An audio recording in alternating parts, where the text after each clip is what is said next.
Début d'une formation le vendredi 13 mars 2026 à l'intention des éléments de l'unité mixte d'intervention rapide et de répression des violences sexuelles faites aux femmes et aux enfants UMIR et de l'unité spéciale de police judiciaire de la Cour pénale spéciale USPJ sur les techniques d'audition et d'enquête en matière de violences sexuelles liées au conflit. Organisé avec l'appui de la MINUSCA, du PNUD et de l'équipe des Nations Unies sur l'état de droit et les violences sexuelles liées au conflit, en étroite collaboration avec les autorités nationales, cette formation vise à renforcer les capacités des éléments de l'UMIR et de l'USPJ afin d'améliorer les procédures, la collecte et la conservation des preuves, la conduite des auditions et la transmission des dossiers aux autorités judiciaires compétentes. Rosine Antoinette Bella Eyébé, responsable des affaires judiciaires et spécialiste des violences sexuelles liées au conflit de la MINUSCA, parle de l'appui des partenaires au gouvernement centrafricain à travers cette formation.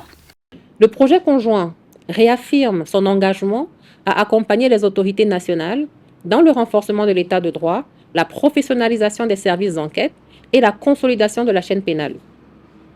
L'amélioration du taux de dossiers recevables, la réduction des procédures retournées pour insuffisance de preuves, le renforcement de la coordination entre l'UMIR et l'USPJ sont autant d'objectifs concrets qui contribueront directement à la lutte contre l'impunité. La République centrafricaine fait face à de graves violations des droits humains et du droit international humanitaire, parmi lesquelles les violences sexuelles et les violences basées sur le genre.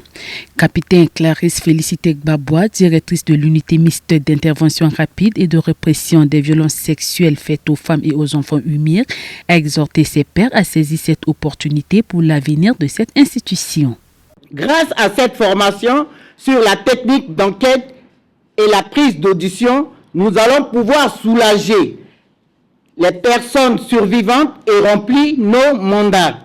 Cette initiative, qui est la deuxième après celle tenue du 16 au 27 février 2026, le gouvernement centrafricain et ses partenaires ont réaffirmé leur engagement à renforcer l'état de droit, à améliorer la réponse judiciaire face aux violences sexuelles liées au conflit et à garantir justice et protection aux victimes.